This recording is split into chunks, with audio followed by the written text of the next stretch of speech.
Hello and welcome to episode 2 of the Great Big Money Experiment. Today we are covering my expenses over April to May 2020. I begin and start my months on the 20th of each month, so that's why I'm giving you the update now.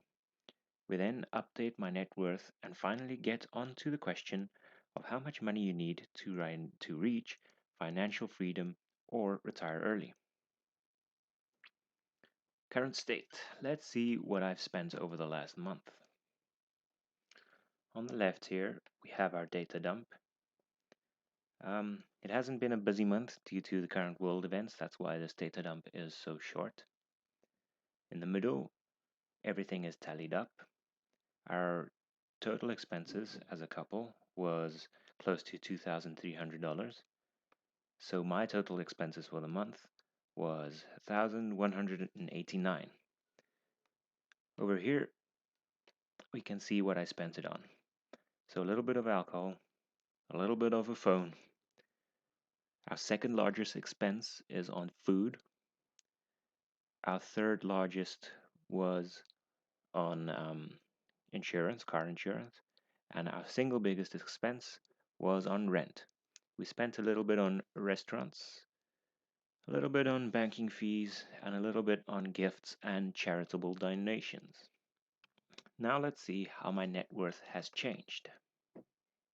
So this snapshot was taken on the 21st of April. In my current account, I have $365. In my savings, 9,922. My self-directed investments grew and is now 5,700 and almost 95. I'm not sure what my investments did with the financial planner. You only get those updated about each quarter.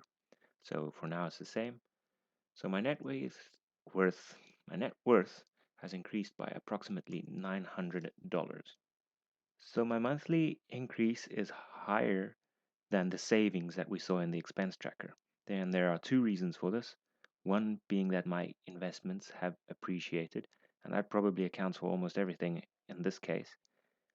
But sometimes you have transactions that haven't yet reflected in your accounts, and that may also cause a discrepancy between your savings in the expense tracker and the tracker of your financial position.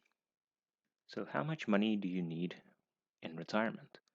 Well, often the 4% rule is given as a solution, but it's not really a solution, it's more a rule of thumb. The 4% rule states that you can take your yearly expenses and divide it by 4%. That's to say, divided by 0.04. And that will give you the amount needed to sustain your current expenses in retirement. So, does it really work? Well, there has been criticisms on the rule, and I would say no, it doesn't really work because it's a rule of thumb, and we have to recognize that each case is unique. If you're interested in a much deeper analysis of the 4% rule, I suggest you watch this video in the description or up in the card of Ben Felix. So, anyway, because each situation is unique, I've built my own retirement calculator using Excel. So, we'll go over that right now. Alright, so this is the calculator. In the top left, we have all your inputs. This is also an input, the current month. You put in the month and you drag the cell down to update the calculation.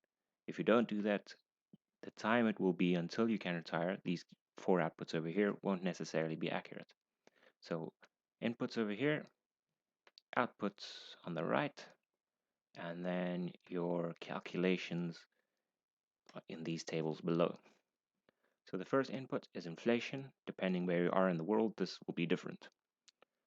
Your second input, the investment return, depending where you are in the world and what you're invested in, this will be different. You input your net monthly salary, your monthly expenses, and your safe withdrawal rate. As I've said before, the rule of thumb is 4%, but you might feel that this isn't really accurate or realistic, so you can change that. You input your current net worth, and you can input the rate at which you will be taxed during your retirement. The first calculation table calculates how much money you will have in each month. The second table shows you how much money you will have in which month of retirement. So in your first month of retirement, you should have that amount, and after a year, you should have this amount. The table to the right isn't really important. So in our output table, we have the maximum amount that you can contribute to your retirement. The next cell tells you how much you can withdraw at max during retirement. This is also your inflation adjusted return. So this is based off those two inputs. Your percentage of salary saved is the same as what's the word? Your savings rate. That is a term that you come across fairly commonly in the financial independence community. The safe or minimum needed capital is based off your maximum withdrawal, but you should rather be looking at your safe needed capital, which is based off your safe withdrawal rate. And as I've said, these four cells tell you how long you have until you can retire. So let's set up this calculator for my case. So inflation and investment return, I believe those are accurate for Canada. My monthly salary was 2,000 and my expenses were more or less 1,300. I believe my safe withdrawal rate was 3.5%. My net worth was around 26,000, and this 25% tax rate, I believe, is accurate.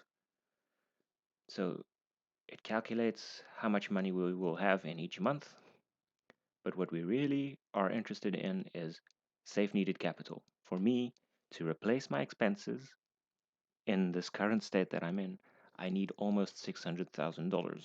I will probably take another 27, almost 28 years until I reach that point where I can retire. So if you want me to share this tool with you, just leave a comment and I'll do that. If you find these videos to be helpful, also leave a comment, give a like, share it with your friends, and if you dislike it, tell me why you dislike it and leave a dislike on the video.